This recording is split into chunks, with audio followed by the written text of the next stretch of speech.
And good evening, everyone. Ring the Bell podcast on this Wednesday here on Insane Games TV, episode 11, right here on Ring the Bell. We got a lot of stuff to go over, including the NXT Takeover, a lot of stuff that's happened on Raw. Was it Matt Hardy's last WWE appearance? I don't know. We'll find out. We'll talk about that.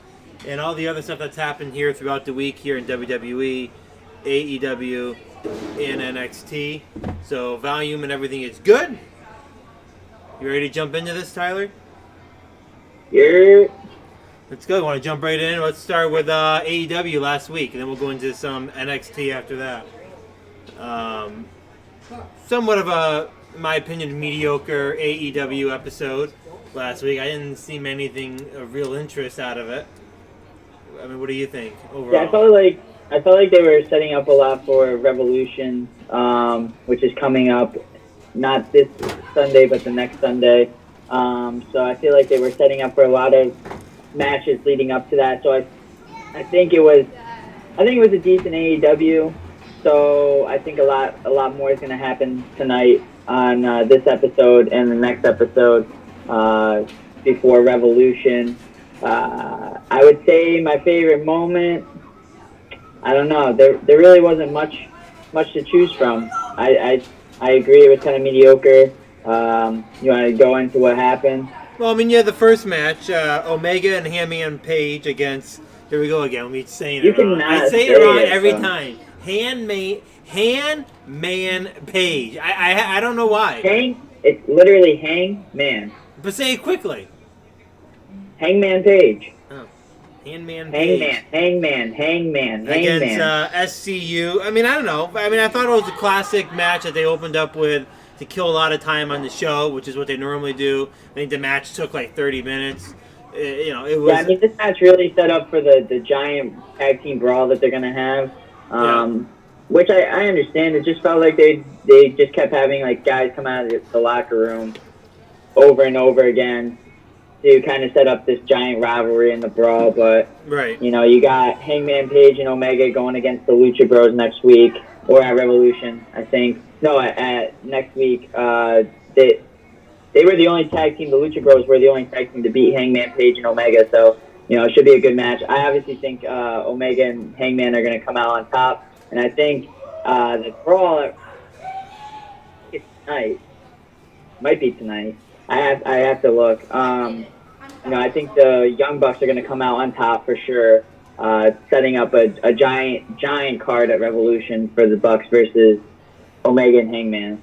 Well, we talked about that a little bit last week, how long it was going to take the Young Bucks to get the titles, because they haven't had them since AEW launched in October, which, you know, I get. I mean, they're already popular without the titles, so kind of make a team popular by giving some other team the title. I get it, but eventually they got to solidify their reputation at AEW, so that eventually they're going to have to win the title. Otherwise, they're just a nobody, just a team that's never won a title. So I mean, they're definitely due to win, and I agree. I think they'll probably come out whatever match that they end up doing, some kind of number one contenders match. However they work that, I got to imagine they're going to win to set up for a match against, which would be funny. It'd be against Omega, which is also part of the Elite. And Hangman Page for the. Can you just say Page? Page. I'll say. I broke down Page. I'm done saying it. Page. Just say H Page or something like that. But I mean, I thought the match. No, but I think. No, go ahead. They're really going for a giant card at Revolution to kind of put a staple on 2020, but also because it's going to be the closest pay-per-view that AEW has to WrestleMania, so they kind of want to make it memorable, so they're adding a lot of these huge matches to the card, and I think having Omega and Hangman Page versus the Young Bucks is going to be a good match to have on there, just because that's what's going to, like you said, solidify the Young Bucks by probably pushing them over and getting the titles at Revolution. But I mean, that's all if they win the giant brawl, which, you know, there's a lot of good teams in there. I just think they're the best. It makes no sense burying them. Well, I think they're due. I think they're due to win now at this point.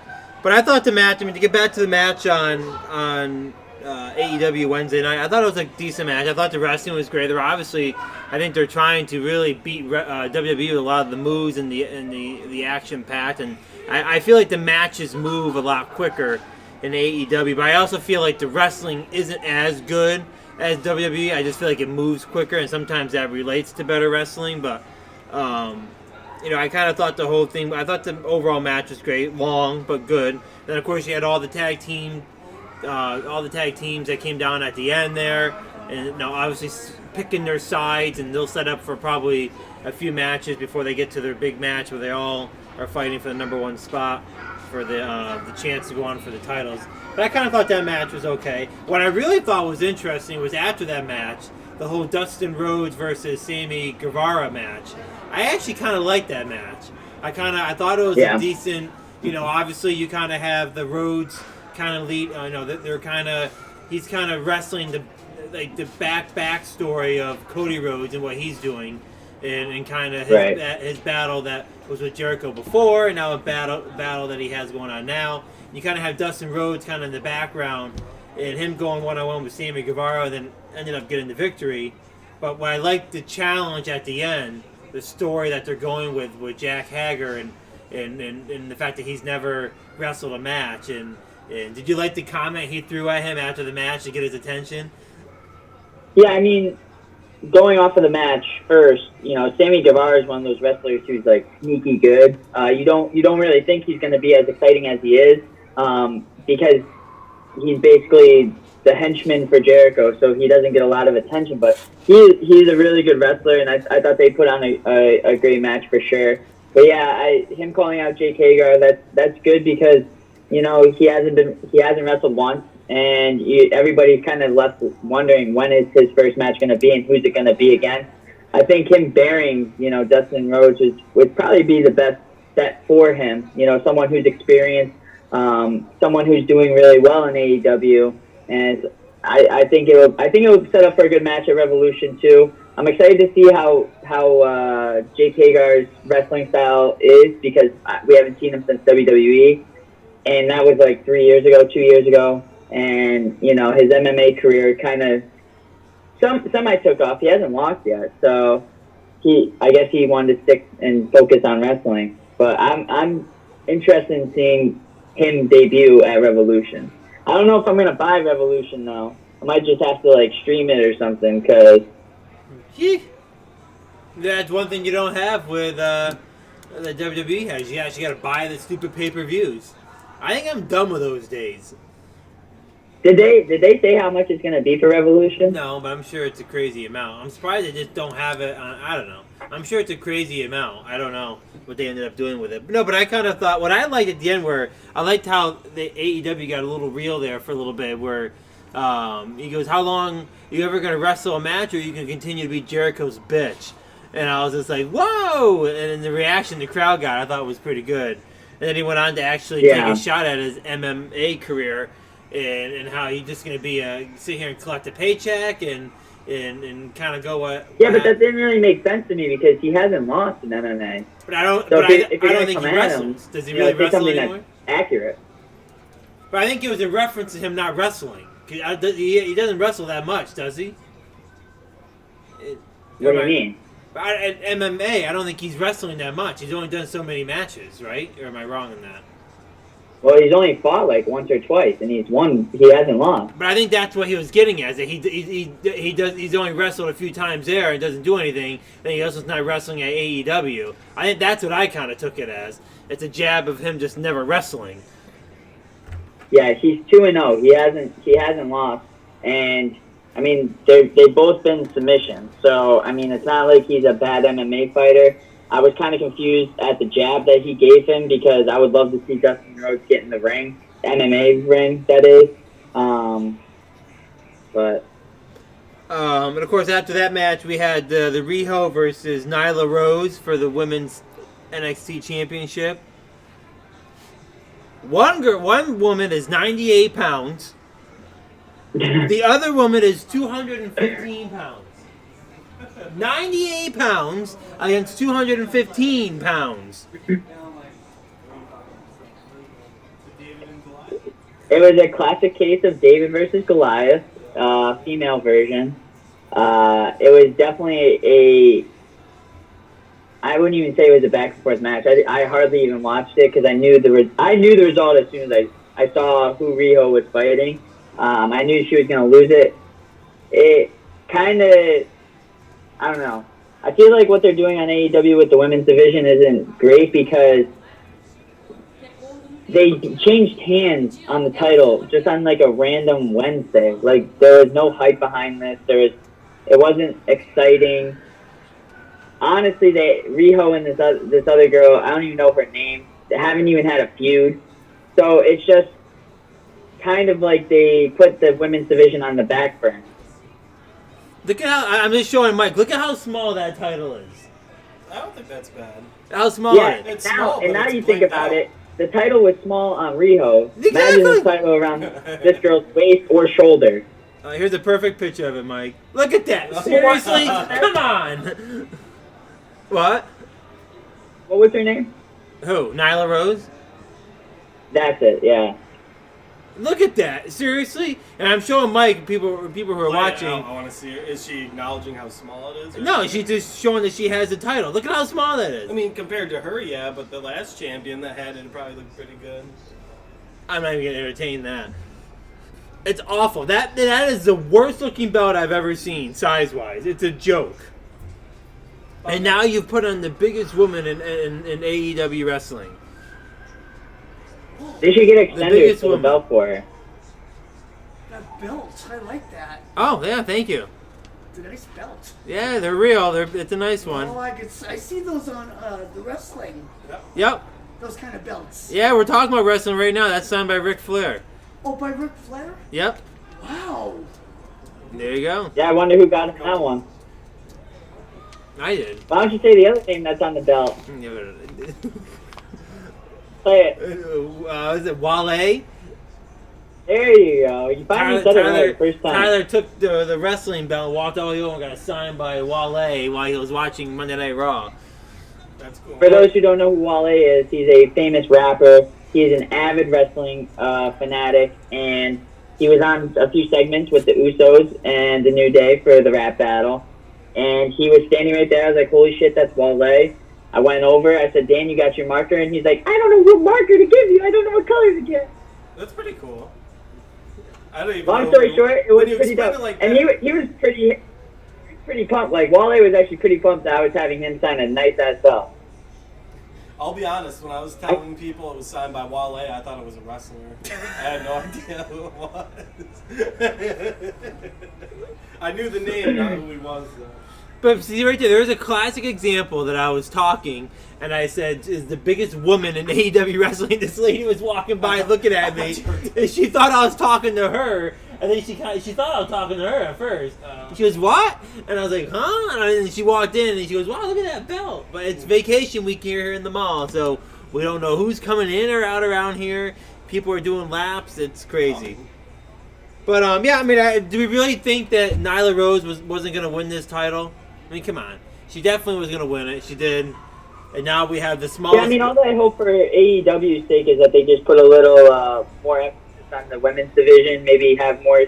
I just feel like you couldn't take Riho seriously, especially facing some of these women. Like, you know, even if like, Riho was facing, I don't know, Alexa Bliss, I still wouldn't even take her that seriously. But, like, when you see Alexa Bliss fighting someone... you know, that's a little bit bigger, you still think she has a chance. I just feel like they don't do a good job of building up the women's characters. Maybe it's because we don't know them and they're, you know, not the most popular, but, you know, I think they need to work on that whole entire division as a whole. And maybe focus less on tag teams and more on the women's division. I don't know. Either way, you now have... So, she won. You now have the smallest title on the biggest woman in AEW. And we'll go from there. I think AEW problem is that their titles are way out of proportion. Have you seen the size of Jericho's belt? Yeah, Jericho's is huge. It's way too big. I almost think it's way too big. How about we cut a little bit off of that and put on the women's AEW championship, so maybe we can kind of even everything out a little bit, and all the belts are actually normal proportions to what they should be? His belt's ridiculous. I mean, honestly, the women's division belt kind of reminds me of like a weightlifting belt that you would do when you're doing squats. It I reminds mean, Mike me. knows. I mean, you wouldn't know, but It reminds me of a belt you can go buy at Walmart. And I'm not even sure. I'm not even sure if you look at Chris Jericho's belt. It's almost like it's one long thing. Does it even bend? Can you even put it around your waist? I'm not even sure it bends. I feel like it's just one long belt you put over your shoulder and that's it. I've never seen it bent before. Like people wear it. no, I mean he's worn it. He's worn it coming out a few times. I don't know. Speaking of Jericho, after that match, you had the Jericho segment in the back where they were talking about how they're going to make Moxley's life difficult that night and talking about what he did, obviously, the week before. And then they ended up introducing... who was the guy they introduced? I forgot his name. I didn't write it down. Who was the guy? Jeff Cobb. And he wrestles in New Japan, right? I think he wrestles in New Japan, but I know he primarily wrestles in Ring of Honor. Ring of Honor. Maybe that's it. But I mean, it sounds like he's coming over to AEW. So, and that's the cool thing about AEW is it's not like WWE where you can bring these guys in that don't wrestle at your company and still not have any contractual issues. True. So, I think they. Yeah, go ahead. He seems like he kind of reminds me of Rhino almost. Kind of has that look.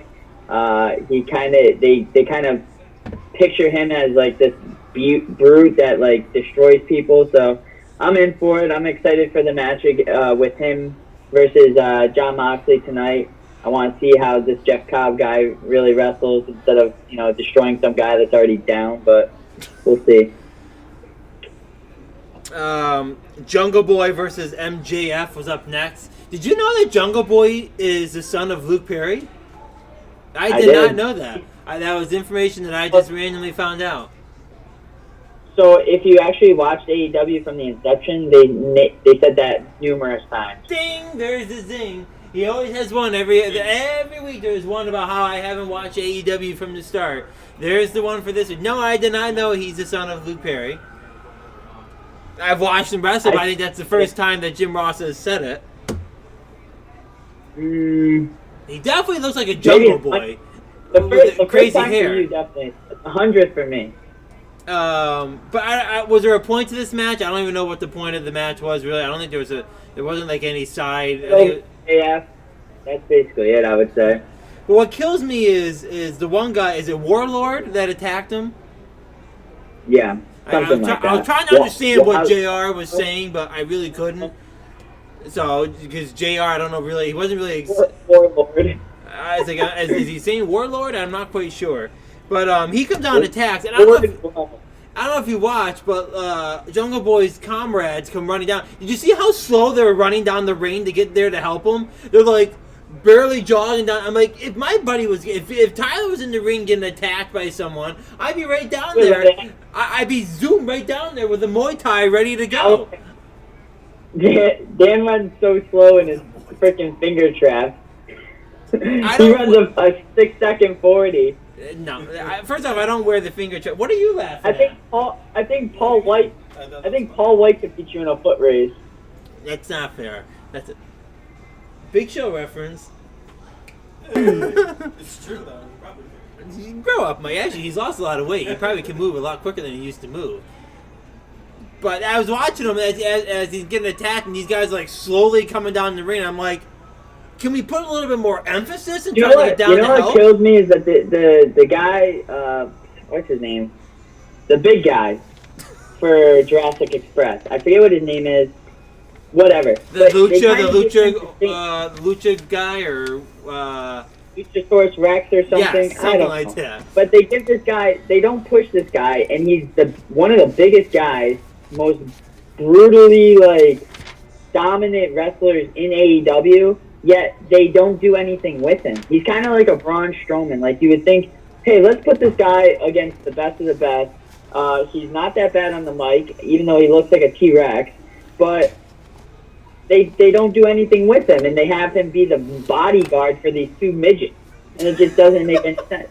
That's like me going out into the ring and fighting against Chris Jericho, but we're gonna have the guy that's 6'7" stand on the background, the backdrop, who's definitely better than me at wrestling, and not fighting him. It just doesn't. It makes no sense to me. And I hope they do push him, kind of like WWE's finally pushing Braun Strowman. So. Yeah, I agree with you. And then you had the main event on AEW with Moxley. I didn't really see anything of interest in that. It was just a classic. I mean, it was a classic storyline where all the bad guys are teaming up on the good guys. Is he ever gonna get any help? Is Moxley ever gonna get help? I mean, it's like 1 against 8, and of course they beat him up, and then they bring down the new guy. What's his name again? I keep forgetting it. Jeff Cobb. I mean, that's the point, though. Moxley he's independent. He's his own guy. He doesn't want anybody's help, and that's what they're going to continue to do is have him get destroyed and then have him come out on top at some point, hopefully. I mean, there's going to be a huge payout for him at the end, I think, so. So I mean, it could be. So pretty much NXT or AEW ended with Moxley getting destroyed by the Inner Circle, and I think they got one more week left. They got tonight. And then they have 2 more. They have tonight. Yeah, they have tonight, and then they have next week before they head to Revolution. So they got 2 more AEW's weekly shows until Revolution. So I'm sure. I'm actually excited for the next 2 shows. See what they're gonna have to offer for the storylines, especially tonight because they're having Wardlow facing Cody Rhodes in a cage match. So that should be an interesting match to see. Are they going to go with the retro cages like they used to have in WCW, or what's the look going to be? What's going to happen? Because they didn't have Cody Rhodes this week at all since he got lashed, so they'll probably focus on that a lot. I'm excited. AEW is sneaky good, and it's about time he started hopping on the AEW train. All right, so that's AEW. I mean, really, NXT was just a take-home show heading towards TakeOver. You just want to jump right into TakeOver and kind of go over that, yeah, or do you want to go through NXT? I mean, I don't think. No, go ahead. No, go. No, go. Jesus, you go. I don't know. Yeah, I forgot what I was saying. So why don't you go? I don't understand. I told you that NXT. That nothing happened on NXT. It was a very boring show. Besides. O'Reilly calling, no, it was Roderick Strong calling out Velveteen Dream. That was probably the most interesting segment there was. I mean, Velveteen Dream practically said that he's going to fulfill Roderick Strong's wife's needs. Anything happened, which I thought was hilarious. Velveteen Dream low-key reminds me of Prince, and I think that's what he goes for, but it's hilarious. He also kind of reminds me of, what's that guy that was in the Dr. Pepper commercials? It's a sweet one, or... No? Okay.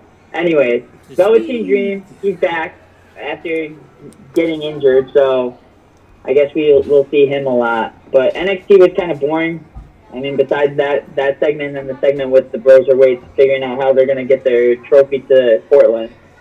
Well, so yeah, just jump into TakeOver. That was primarily the thing. The ratings showed for why it was a boring show because AEW destroyed them in ratings, but AEW's been continuing to drop every week in ratings too. So not the same amount of people are tuning in to watch. But yeah, let's jump right into TakeOver. I mean, from what you said and what I've read, a lot of people are saying this is one of the best pay-per-views NXT TakeOver has had. NXT TakeOver Portland. They had a bunch of matches going on. A lot of the championships on the line. You had the first match, North American champion Keith Lee against Dominique. I don't even know. I'm not even trying saying his last name, but Dominic Djokovic. What did you think of that match for the first match? Djokovic. It was a good match. I mean, you had these 2 giant dudes doing a bunch of aerobatic flips and whatnot, and it was probably the best big man match I've ever seen. And I mean, everybody was saying there was a lot of hype around it. It was a good match. It was nice seeing them hug it out at the end because, they're friends also before the match. They were always allies. But it was definitely a good match that Keith Lee needed to kind of boost him into another level, basically holding the North American title and giving him, a little bit more prestige, I guess you could say. But I thought this whole entire card was a great match. I didn't think there was one match that wasn't bad, and I think this one was probably the second best for sure. and they started off the show, so everybody thought it was the first best. But I thought it was, it was definitely good and held up the value to the whole entire show. Did you see him? Did you see him lift up Keith Lee that one time? God, that must have been like, I was like, holy shit! He was lifting him up. Well, I mean, they're both ginormous. They're both like over 6'4". Keith Lee he's a fucking big dude. He's thick. He's thick. And then you know his power move? You know what they call it? Keith Lee's power move? The Big Bang catastrophe. God. He landed that and got the win. I didn't think he moves relatively quick. Keith Lee moves quick. I'm surprised for a big dude. I think he moves. He's sneaky quick. He's like big Cadillac from the NBA Street days. Well, not NBA Street, but the A&1 Street days.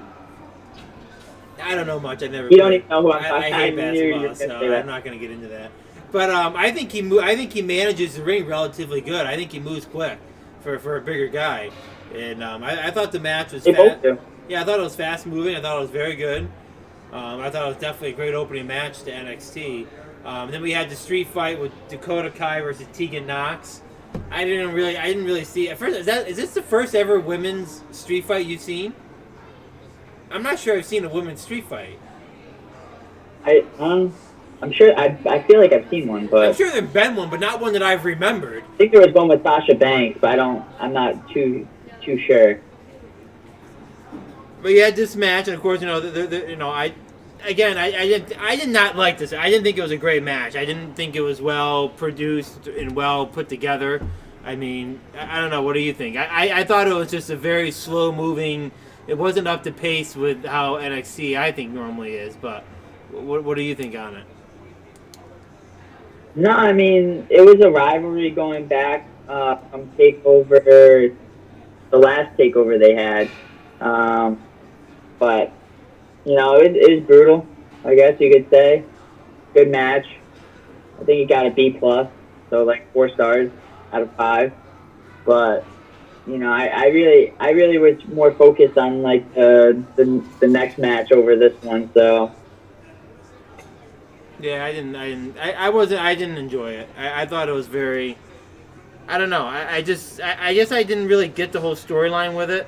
I get they've had a rivalry, but I feel like it's just one of those, in my opinion, just to fill the roster or fill the card. But then again, if it's a decent match, in my opinion, when you have these matches that they have no purpose and they're trying to fill a card, they do the right thing by adding the street fight to it. So in my opinion, that's when they do a match where they add like a street fight or last man standing. It's one of those matches that I feel like it's lacking the story, so they put the stipulation on it to make it a match that people are going to want to watch. That's what I feel like this match was. It was a match that I don't think really had a good storyline going in it, so they put the stipulation. I disagree. It did though. They've had a rivalry for the past like 2 months, and it was because I think it was Nox that turned on Kai, or vice versa.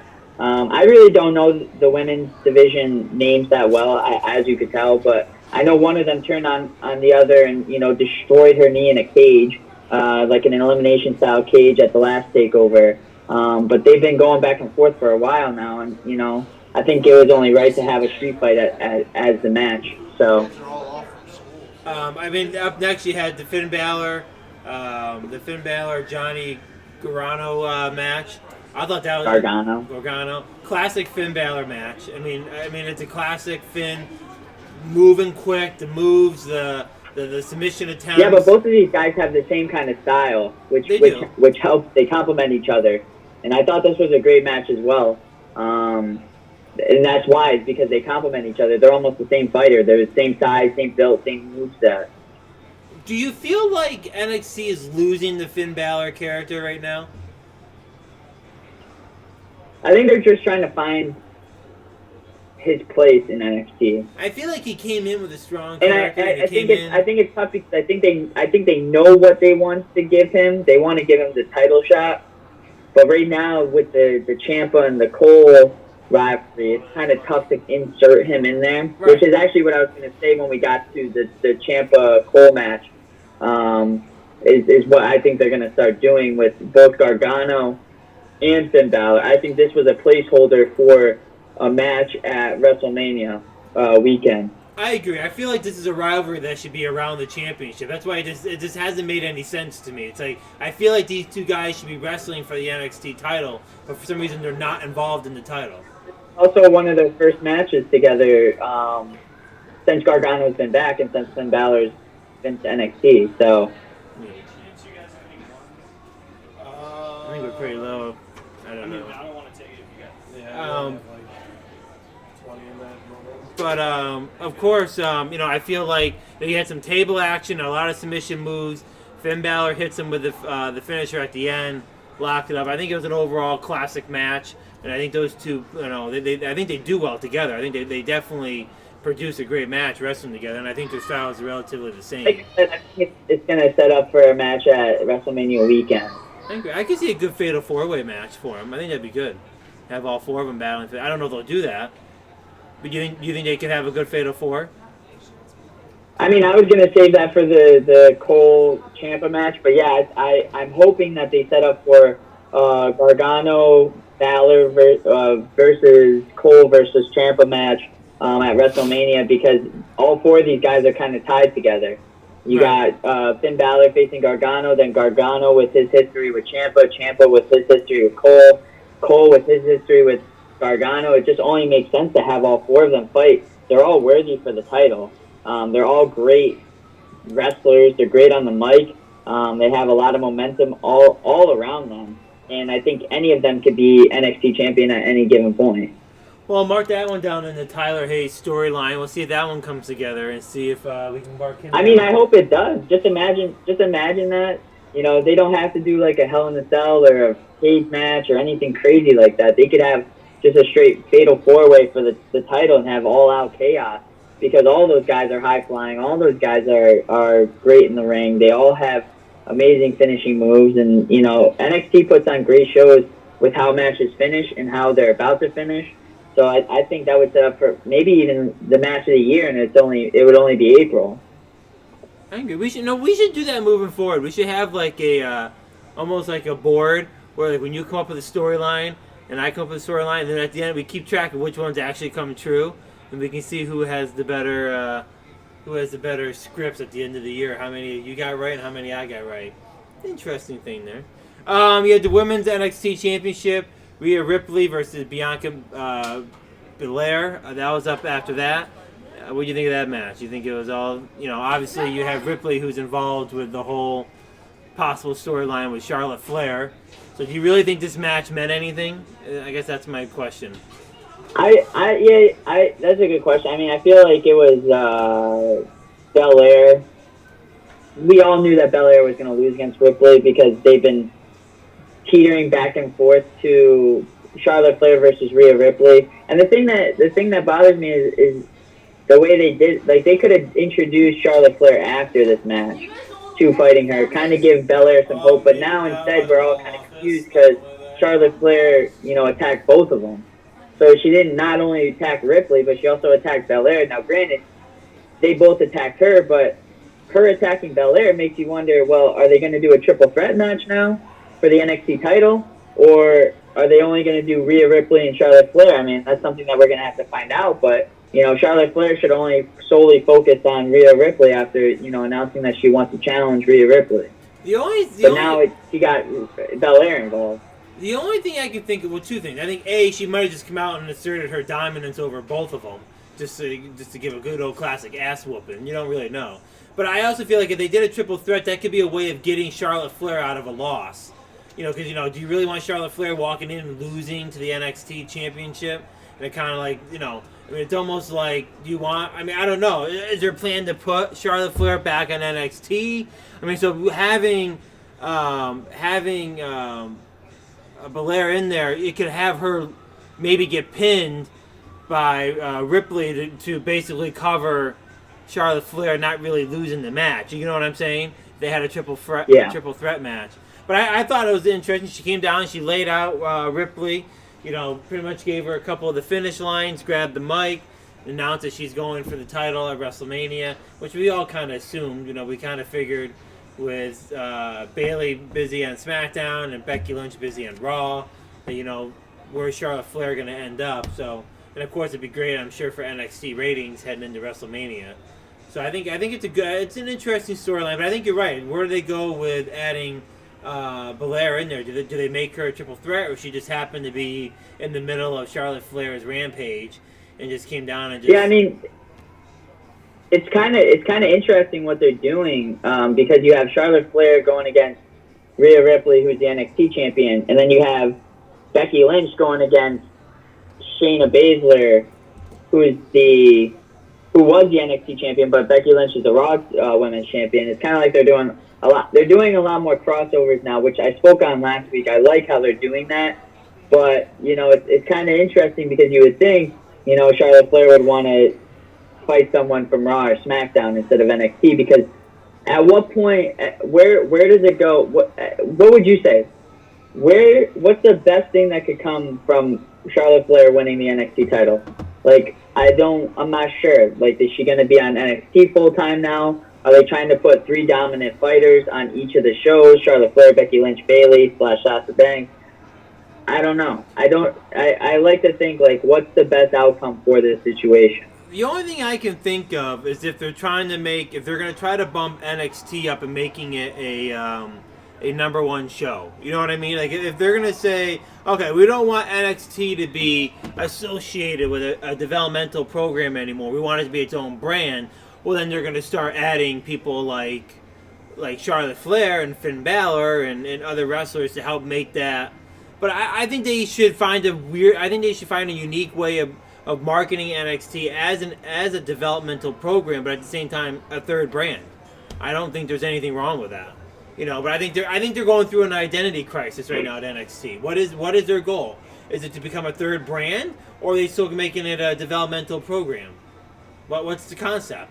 You know what I mean? Because the goal was for people to learn NXT, learn WWE style wrestling, this and that, get them trained, and then move them to SmackDown and Raw. Well, if NXT is doing the same shit as Raw and SmackDown, then why is it called a developmental program? Yeah, but I don't even think they're doing the same shit as Raw and SmackDown. That's the thing. No, they're doing it better. I agree. Their storylines are better. Their wrestling is better. Everything about NXT is better than Raw and SmackDown. The problem is that not only is it not on a great slot on Monday or Friday, but people just don't know about it if you're not a hardcore or an avid wrestling fan. Right. No, I agree. I think they gotta. I don't know. It's a weird. I feel like NXT needs to kind of figure out where they're going with their overall plan for the whole brand. But they get the Broserweights versus Undisputed Era for the NXT Tag Team Champions. Good match. What do you think? Yeah, I was actually shocked that they switched hands on the tag team title. I wanted the Broserweights to win for sure because I love Pete Dunne and Matt Riddle, but I was shocked that they got the titles off the Undisputed Era, and it kind of leads you to think what is their plan for the Undisputed Era? They were all champions at the end of 2019. Now there's only one champion after the Undisputed Era lost the tag team belts. So is the Empire slowly crumbling? Are they all gonna be going their separate ways now? It's kind of especially with them losing. The Broserweights weren't even a thing 2 months ago, and now they're losing to these guys that were in single competitions for their whole entire career, but decided to join the tag team. I agree. I feel like the Undisputed Era they're gonna have to figure out. I kind of like that type of dominance where they're all together and they're destroying everyone. But maybe their time has come where they're over with that. Oh, sure. If none of them really going to have the titles anymore. I mean, Adam Cole still has it, but eventually, they're losing all the title. But I still think they end up being a group. They're staying a group and adding some problems throughout NXT for at least a couple months to come. But I mean, the Broserweights are very popular right now. They got good content going. They got good segments going. It'd be dumb not to give them the title, is my opinion. I mean, I feel like it's something that they're getting reaction from the crowd. Yeah, the momentum's definitely behind them, for sure. Yeah. But I got a picture right here of what the saying was, and the saying last week was, how much fish could Bobby Fish fry if Bobby Fish could fry fish? Can you say that a million times? Yes. How could Bobby Fish? I just screwed it right up the first one. You can't even say Hangman Page, so how do you expect to say Hangman that? Page. I can say it when I go slow, It's literally the easiest thing to say, yet you find a way to get it half right. What is a handman? What is a handman Page? Hangman Page. You ready? You want to jump into the main event? NXT Use your champion words. Adam Yeah. Cole. Campia. You want to go through the highlights? Holy shit. What? How do you say his name? What? Tommaso's last name? I said Campia. Ciampa, bro. Ciampa. Ciampa. There's no H. Okay, let's go. Jump into it. I mean, you want me to start? Yeah, I thought it was start. a great match. Definitely the best match of the night, for obvious reasons, it being a championship match. But you also had,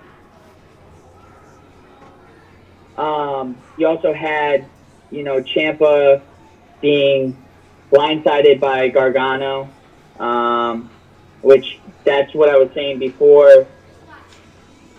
So I think him backstabbing him with the history that they have, makes sense because Ciampa was the one that backstabbed Gargano. Now you're adding Gargano into the mix, into a giant feud that could possibly be with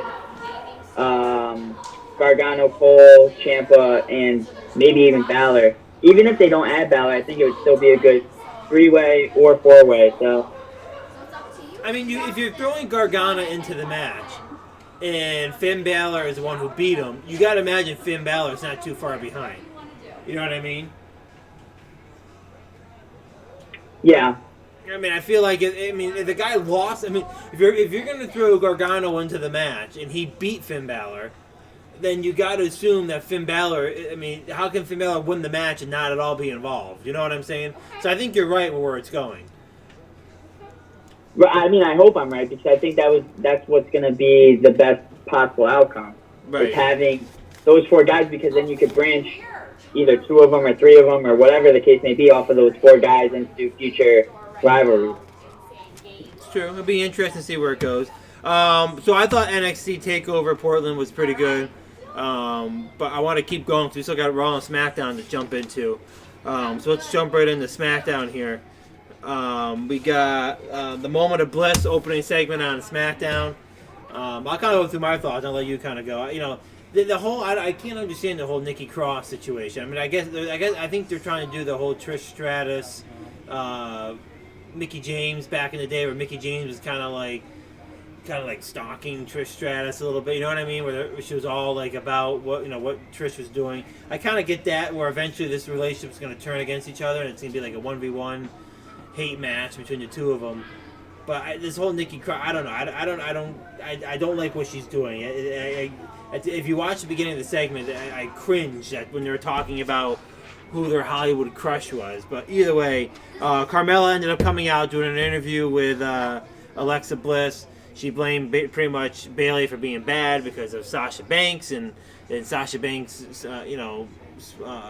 poisoned Bayley to become heel. Bayley comes out. I actually like Bayley. I thought she was a great. I mean, obviously she's been a heel for a while, but I thought the whole segment with her being the heel was great. The only problem I have with the entire thing is that it took 30 minutes. They had a match, Bayley, Carmella, after the segment, and the whole thing lasted like 35 minutes. I was just like, this is taking forever on a 2-hour show, one segment. But overall, I thought the whole segment was good. I mean, what did you think of it being the opening segment of SmackDown? It was terrible. I mean, everything about it was horrible. I am right there with you. I cringed anytime Nikki Cross spoke. I mean, the whole entire segment was just awful. It was terribly executed. I think it did nothing for Carmella, obviously, and they're trying to push her. It did nothing for Bayley. It didn't everything bad for Nikki Cross and Alexa Bliss. I mean, if I were Alexa Bliss, I'd be pissed. I'm stuck with this girl that doesn't even know how to talk on the mic. It was just overall horrendous. But do you They really? they need to totally exile Nikki Cross and Alexa Bliss because Alexa Bliss deserves so much better than this lady. But are they really? Are they really hurting Carmella? I don't think Carmella is in the picture at all. I think she's just in there to fit some She was just in matches. the segment, and it did nothing for her. No, but I don't think they're trying to do anything for her. Like I suggested last week, I think it's going to be Naomi who get in the title match against Bayley. Obviously, Naomi comes down and shows her presence after the match and lays waste to Bayley. And I mean, unless they try to go for some triple threat, or I don't know. I don't think Carmella's in the title picture at WrestleMania. Is my point. I don't think she deserves it. I don't think she comes out of the picture from nowhere and gets a title match. She's all of a sudden going to be on WrestleMania. No, I think it's going to be Bayley versus Naomi WrestleMania for the women's title. And I don't know where Sasha Banks is. Are we just forgetting that Sasha Banks disappeared? Apparently she disappeared. Yeah, I mean, this is. I feel like this is a recurring issue across the board. I mean, they're doing a terrible job at building the women's division up.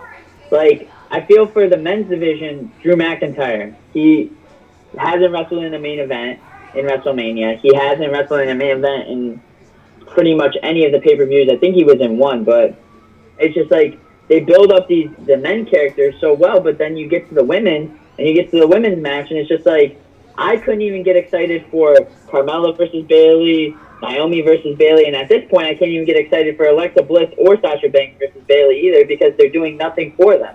They're doing nothing for the women's division in SmackDown. They're doing nothing for the women's division in AEW. And frankly, they're doing nothing for the women's division in Raw either because, you know, Becky Lynch wasn't even on TV for the last 3 weeks before last week. Right. Or she hardly was, maybe like 3 minutes.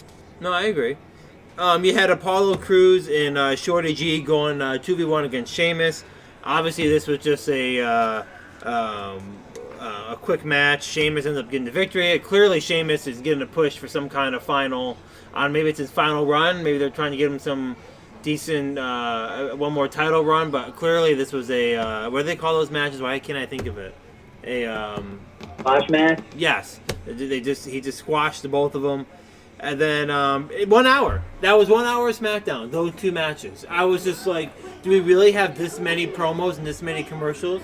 It was actually crazy that between those two matches, it took up an hour of SmackDown. I was baffled, and then I cringed even more when the Hulk Hogan interview came up after. And it's like, if you're gonna have these guys come, did you watch the whole Hulk Hogan interview? Yeah. Was it not bad? It was just bad. Yeah, no, it was bad. I felt like Hulk Hogan was almost unprepared for the whole entire interview, or he just didn't know what to say. I think the biggest thing was they're like, oh, let's bring him on to kind of hype up the NWO being inducted into the Hall of Fame. But in reality, I thought Bray Wyatt obviously made the whole entire segment by mocking him and, you know, telling him. But, you know, I feel like it also didn't do anything for Bray Wyatt either because it was such a short segment. You have now, mind you, this segment lasted 4 minutes, maybe. I think I counted 4 or 5 minutes. Not even. And you have your SmackDown Championship only on for 4 minutes. I think that's where it's severely lacking. Is he even on SmackDown?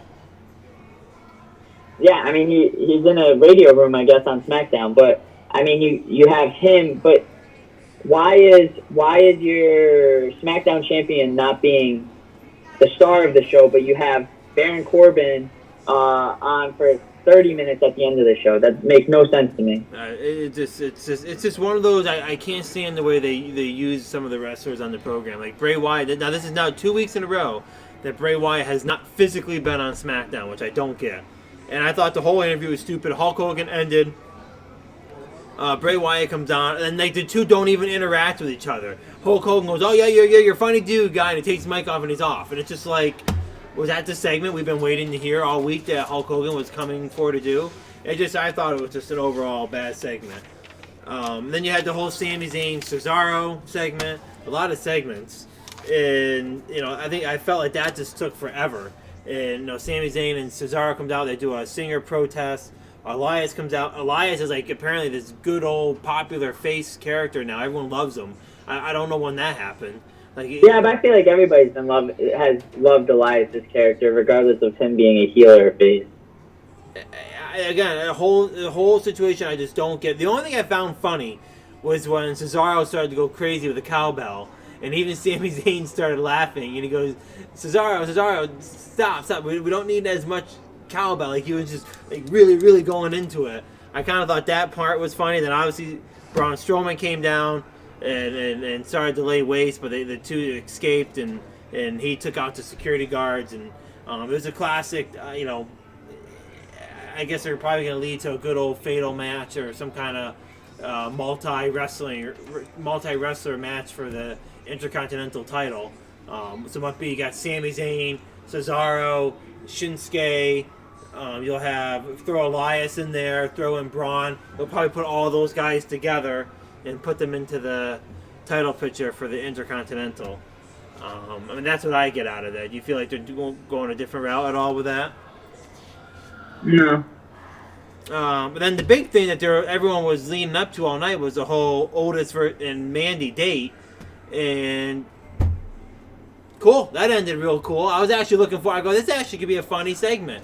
Otis going out on a date with Mandy. I go, oh, this could be interesting. This could be cool. And then it ended up where they didn't even do anything. So I was at 6. Not yet. We have one right now. Am I retarded? No. What time is it at? Yeah. You guys go in 5 minutes. I feel bad. I'm sorry. I thought you were just sitting there. But yeah, so I kind of thought that whole segment was kind of like out of whack. I was just like, whatever. Yeah, it was definitely a flop. I mean, I didn't understand it. I mean, they're obviously, like you said before the show went live, that you think they're just setting up for more weeks of the show or of the rivalry. But I didn't think it made any sense just having, him walk in, walk out, seeing Mandy with Dolph Ziggler. But, having that hyped up for that long and then that being the result just makes no sense to me.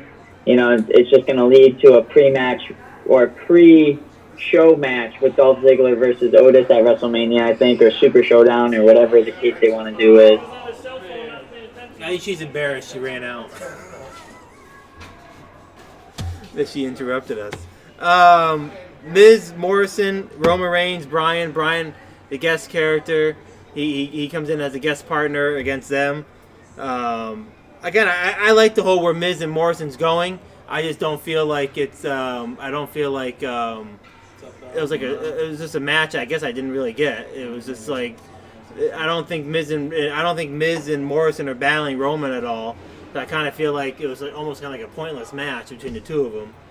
But I thought Miz was great. I thought Daniel Bryan came out was great. Of course, they had to throw in Baron Corbin because they can't get rid of him. He buys a ticket, comes out, interferes in the match when it's over. And again, hopefully we can end the Roman Reigns Corbin storyline at Super Showdown and be done with the two as they go in a street or a cage match. I can only wish so much that they just end the storyline with Baron Corbin and Roman Reigns. I feel like it's been going on for a year now. But probably not. So that was SmackDown, relatively kind of a quiet SmackDown. You want to quick go through Raw? You want to go through the highlights? Do we have time? We got a few minutes left. Of course, Randy Orton comes in. 8 minutes left. 60 seconds left. Should I get like this 60-second preview or review? Go as fast as you can. Just go as fast as you can. I trust you. 60 minutes without breathing? 60 seconds. 60 minutes would be Oh, 60 seconds without breathing? All right. Take a deep breath. He's going to fail. I'm not going to fail. All right. Randy Orton comes out, destroys Matt Hardy. Matt Hardy's career is obviously over with WWE. So they come out, pointless second match, crush him. He already comes out with the neck brace. End of story. I don't know why Matt Hardy agreed to do that. So they buried Matt Hardy. You had Aleister Black and Eric Rowan that came out next. They had pretty much a 2-minute match. It was over. Don't understand what that match was about. I don't see where any character really got anything out of that match. But that was over. Charlotte Flair comes out. Love her entrance theme. Just going to keep saying that. She's obviously going to... she talked about how the NXT is now a third brand. So she thinks that that's where she's going to end up. Terrible Charlotte Flair segment. She's terrible on the mic. Yep, there you go. 24/7 championship triple threat match. The first ever triple threat match for the 24/7 for the 24/7 belt. R-Truth versus Moxley versus Moxley. not Moxley versus the Motley guy. What's the guy's name? Now I'm stopped Mojo talking. Rawley? I can't keep going. Brawley, yes, there it is. Against another guy who I can't think of his name. First ever triple threat match. He ends up winning the title, runs off with it. Elimination Chamber match was announced. That's the next pay-per-view because you and I were wondering. They already announced one match for the number one contenders for the women's championship to face Becky Lynch. Drew McIntyre came out. Awful segment. Hated him as a good guy. Hated the segment. Paul Heyman comes out, introduces a pointless MVP who goes down and talks about this so-called relationship they have with Drew McIntyre. The whole thing was stupid. Hated the whole thing. I wrote here in big letters, awful segment, awful match. That's what I thought. Becky Lynch comes out, another segment in which she talks about how she... Wait for 60 seconds. Holy shit. Are we past 60 seconds? Oh. I think I won. I talked for 60 seconds without taking a break. You took many breaths there. I don't know. Yeah, but you didn't even hit everything. So, I didn't hit alright. everything. The main thing was it's weird how Seth Rollins is now acting as a preacher man. He kind of reminds me of the guy from Far Cry 5. Oh, see, I was going to say the right to censor. I kind of feel like they're going down that road. The right to censor clan, where they're out there giving their sermons, and everyone's got either you're compliant with them or you're not. More of a cult. He's trying to create a cult, not really a tax service. Show you duck. Alright, so we ran out of time. Too much stuff we were talking about. You got anything else to close out? Anything exciting? Ready for the NXT show after Takeover? That should be interesting. That's on tonight, as long as AEW. The Ring the Bell podcast we're done with tonight. We'll be back next Wednesday. No Look podcast with Tyler, AC Weezy, and Hannah. It's all up next. Dream Team is not on tonight. Insane Games Live will fill the void for that. And then Dave is going to close out the night with the Weekend Wednesday, all live here on the channel tonight. Episode 11, we're done. No Look is up next. Adios.